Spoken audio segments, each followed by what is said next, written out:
سلیمان علیہ السلام گزر رہے تھے تو ایک مقام سے آپ گزرے جہاں چیونٹیاں بڑی کثرت کے ساتھ تھیں. تو ایک چیونٹی جو ان چیونٹیوں کی سردار تھی، ان چیونٹیوں کی بڑی تھی، اور مفسرین کرام نے یہ بھی لکھا ہے کہ وہ تھی بھی ایک آنکھ اس کی کوئی نہیں تھی، ایک ٹانگ اس کی کوئی نہیں تھی، لیکن اس حال میں بھی وہ چیونٹی جو تھی وہ چیونٹیوں کی قیادت کر رہی تھی. تو حضرت سیدنا سلیمان علیہ السلام کا لشکر جب وہاں سے گزرا تو وہ کہنے لگی یا ایھا النمل ادخلوا مساکنکم، کہنے لگی چیونٹیوں اپنے بلوں میں گھس جاؤ، کہیں ایسا نہ ہو کہ سلیمان علیہ السلام کا لشکر بے دہانی میں سلیمان کا لشکر توجہ نہ کرے اور تمہیں پاؤں کے نیچے مسل دے، لہذا اس طرح کرو کہ تم اپنے اپنے بلوں میں گھس جاؤ. حضرت سلیمان ابھی 3 میل دور تھے، تمام مفسرین نے لکھا ہے 3 میل دور تھے. تو وہاں سے چیونٹی بول لی تو قرآن کہتا ہے کہ حضرت سلیمان اس کی بات سن کے ہنس پڑے، فتبسم ضاحکا، آپ اس کی بات سن کے ہنس پڑے کہ دیکھو یہ چیونٹی کیا کہہ رہی ہے. ذرا غور کرنا بات پر کہ حضرت سلیمان 3 میل دور فاصلے پر چیونٹی کی بات بھی سن لیتے ہیں. مولوی نے قرآن کی آیت پکی یاد کر لی، انا بشر مثلکم، کہتا ہے حضور نے کہا میں تمہاری طرح کا بشر ہوں، نبی ہماری طرح ہوتے ہیں جی. تو وہ تو 3 میل دور چیونٹی کی آواز سن لیتے تھے، اس کے کان میں چیونٹی رکھو بلا، اسے کہو کہ بتا بلا کیا کہتی ہے، کچھ بتائے گا پھر دوڑ لگا دے گا شاید. کان میں رکھو اس کو، کہو بتا چیونٹی کیا کہتی. اور اگر یہ لفظ نہ ہوتے قرآن کے کہ جب انہوں نے سنا تو ہنس پڑے، یہ جملے نہ ہوتے تو شاید اس کو بھی نہ مانتے، لیکن حضرت سلیمان نے سنی چیونٹی کی بات. اور اب اگلی بات کہنے لگا ہوں، بڑے خوبصورت لفظ لکھے ہیں مفسرین نے، فرماتے ہیں دیکھو ایک چیونٹی نے ایک جملہ بول کے، ایک چیونٹی نے ایک جملہ بول کے اپنے قبیلے کی خیر خواہی کی تو رب نے اس کا جملہ بھی قرآن میں بیان فرما دیا. تو جو ساری زندگی لوگوں کو جملے بول بول کے کہے رب رسول کی طرف آ جاؤ، تو اللہ قیامت میں اس کی بات کو قائم نہیں فرمائے گا. جو بھی کسی کی خیر خواہی کرے وہ ایک جملہ بول کے کرے اور ہو بھی چیونٹی، تو اگر اللہ اس کا ذکر قرآن میں باقی رکھتا ہے تو میں اور آپ اگر کسی کی خیر خواہی کریں گے تو انشاءاللہ ذکر باقی رہے گا. شرط یہ ہے کہ کریں خیر خواہی. اسی طرح سے ایک بات اور لکھی ہے ہمارے مفسرین نے کہ حضرت سلیمان ایک دن اسی طرح نکلے، قحط پڑ گیا تھا، بارش نہیں ہوتی تھی، تو حضرت سلیمان باہر میدان میں نکلے دعا کرنے کے لیے، خشک سالی تھی. تو جب آپ گئے تو ایک چیونٹی اپنے پر پھیلا کے دعا مانگ رہی تھی. تو رب کریم نے فرمایا سلیمان آپ واپس چلے جائیں، بارش آ جائے گی پر آئے گی چیونٹی کی دعا پہ. تو حضرت سلیمان نے عرض کی مولا میں بھی تو اتنا لشکر لے کے آیا ہوں نا، تو چلو ہمیں بھی دعا کر لینے دے، تو چیونٹی کی دعا پہ برسا دینا پر دعا کر لینے دے. فرمایا نہیں آپ واپس جائیں، دعا نہ مانگیں. یا اللہ کیوں؟ فرمایا چیونٹی کا دل ٹوٹ جائے گا، وہ تو کہے گی کہ یہ سلیمان کی لشکر دعا پہ پھر بارش آئی ہے. تو آپ نہ کریں تاکہ اس کے دل میں یہ بات رہے کہ نہیں میرے رب نے میری دعا پہ بارش فرمائی. آپ جائیں، آج بارش آئے گی پر آئے گی چیونٹی کی دعا پہ. تو جو چیونٹی بارش کی دعا کرے قوم کے لیے، اللہ اگر اس کا ذکر قائم رکھتا ہے تو جو اپنی قوم کے لیے ہدایت کی دعا کرے. اور کبھی کبھی گردن جھکا کے دیکھا کرو کہ دل میں رسول اللہ کی امت کا درد کتنا ہے. اگر کہیں حضور کی امت کا درد ہے تو پھر انشاءاللہ ذکر قیامت تک باقی رہے گا، پھر انشاءاللہ قیامت تک آنے والی نسلیں بھی آپ کا ذکر کریں گی اگر حضور کی امت کا درد سینے میں موجود ہے.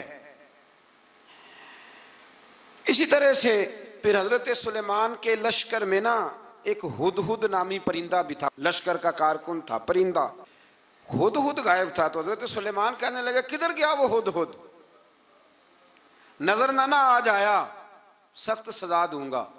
یہاں تو کوئی اچھی خبر لائے گا، چونکہ وہ ہدہد پرندہ جاتا تھا تو خبریں لا کے دیتا تھا، ورنہ سزا دوں گا.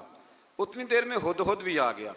تو یہ پرندے جو کارکن ہوتے ہیں بڑے سیانے ہوتے ہیں، کبھی بندہ ناراض ہو تو صحیح خبریں لے آتے ہیں.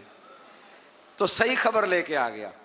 آتے ہی آ کے بیٹھا تو اس نے حضرت سلیمان علیہ السلام نے کہا کہاں تھے؟ عرض کرنے لگا حضور میں ملک سبا گیا تھا، وہاں ایک عورت حکمرانی کرتی ہے، اس کا نام بلقیس ہے، بہت بڑے تخت پہ بیٹھتی ہے.